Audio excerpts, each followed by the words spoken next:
तो large language models, artificial intelligence, machine learning, quantum computing, इन सब की ऊर्जा की भूख बहुत ज्यादा है। ये भूख कैसे पूरी हो, यह आने वाले समय में एक बड़ा सवाल है। ऐसे समय जब क्लाइमेट चेंज से निपटने के लिए दुनिया एकजुट हो रही है, बिजली के ऐसे स्रोत कहां से आएंगे, कैसे ये स्रोत हरित ऊर्जा पर आधारित हों, ये एक बड़ा सवाल है। इसका एक जवाब नॉर्डिक देशों में मिलता है, जहां सतत ऊर्जा का उत्पादन खपत के मुकाबले ज्यादा हो रहा है। इस पर आगे बढ़ने से पहले आपसे एक सवाल, क्या आप जानते हैं कि आप फेसबुक या इंस्टाग्राम पर जो भी लिखते हैं, तस्वीरें डालते हैं, वो कंप्यूटरों के इस जंजाल में दुनिया के किस हिस्से में स्टोर होती है? यानी वो सर्वर कहां होते हैं जिनमें आपका ये डेटा रखा जाता है?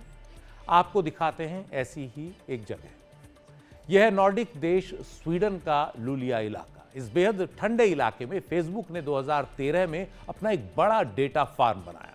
उत्तरी स्वीडन के जंगलों के बीच ये server farm hydro electric power plants द्वारा पैदा होने वाली बिजली से चलता है।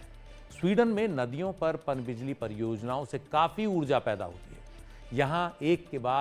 यहाँ इतने सर्वर रखे गए हैं एक के बाद एक कि कुल 6 फुटबॉल के मैदान हैं उनके बराबर वो जगह घेरते हैं। इस सर्वर फार्म का डिजाइन इस तरह तैयार किया गया है कि ये आर्कटिक की ठंडी हवाओं का इस्तेमाल कूलिंग के लिए करता है, जिससे इसकी कार्यक्षमता यानी इफिशियंसी 10% बढ़ जाती है और परंपरागत डेटा सेंटर्स के मुकाबले बिजली की खपत 40% कम होती है। फेसबुक, गूगल जैसी बड़ी कंपनियों के लिए ऐसा डेटा सेंटर बनाना एक जरूरत बन चुका है, जहां सर्वर्स के बड़े बैकअप भी तैयार किए गए हैं। एक खास बात यह है कि आपकी संवेदनशील जानकारियों से जुड़े सर्वर्स के कुछ पार्ट्स अगर इस्तेमाल लायक नहीं रह जाते तो उन्हें तोड़ दिया जाता है कि कोई उनका दुरुपयोग न कर सके और आपकी निजता बनी रहे। फेसबुक, इंस्टाग्राम का मालिकाना हक रखने वाली कंपनी मेटा के सीईओ मार्क जकरबर्ग ने पारदर्शिता की अपनी मुहिम के तहत कुछ साल पहले इस गोपनीय डेटा फार्म की तस्वीरें जारी की थी। मेटा के ऐसे 24 कैंपस हैं जिनमें 104 डेटा सेंटर्स हैं, जिनमें से अधिकतर अमेरिका में हैं और कुछ स्वीडन, आयरलैंड, डेनमार्क जैसे ठंडे देशों में। आपने सुना होगा कि आपका डेटा क्लाउड पर स्टोर होता है, तो वो क्लाउड कोई बादल नहीं है, बल्कि ऐसे ही डेटा फार्म्स होते हैं।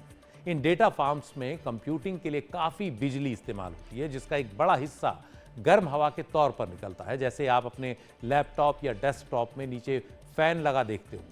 जब आप कंप्यूटर पर कुछ देर काम करते हैं तो कुछ समय के बाद ये फैंस शुरू हो जाते हैं, इनके ज़रिए गर्म हवा बाहर निकलती है। आपका जो कंप्यूटर है वो कूल रहता है, ठंडा रहता है।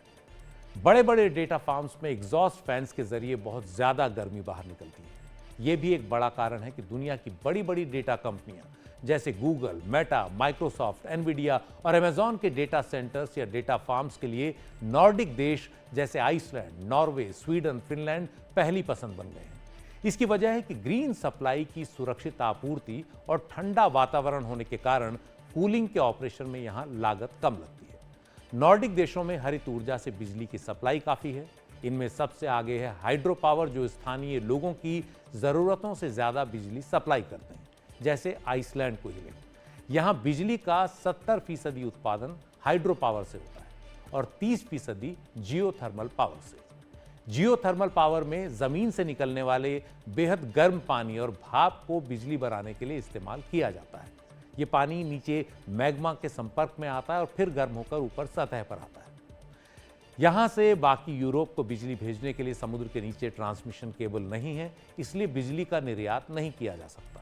तो इस अतिरिक्त ऊर्जा का इस्तेमाल गूगल, मेटा जैसी बड़ी बड़ी कंपनियां अपने डेटा फार्म्स के लिए करती हैं, बदले में पैसा चुकाती हैं।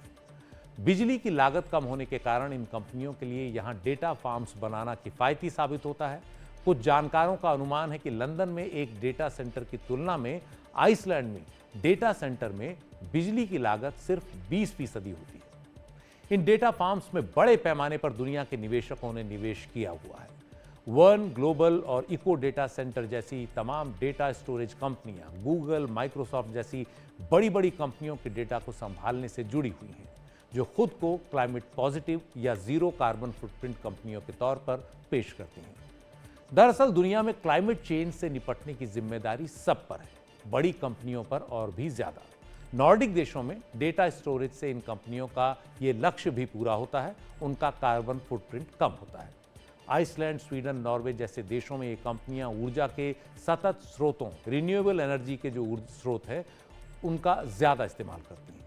कई डेटा सेंटर समुद्र के ठंडे पानी को सर्वर्स के कूलिंग सिस्टम में इस्तेमाल करते हैं और इससे गर्म हुए पानी को दूसरे कामों में इस्तेमाल करते हैं।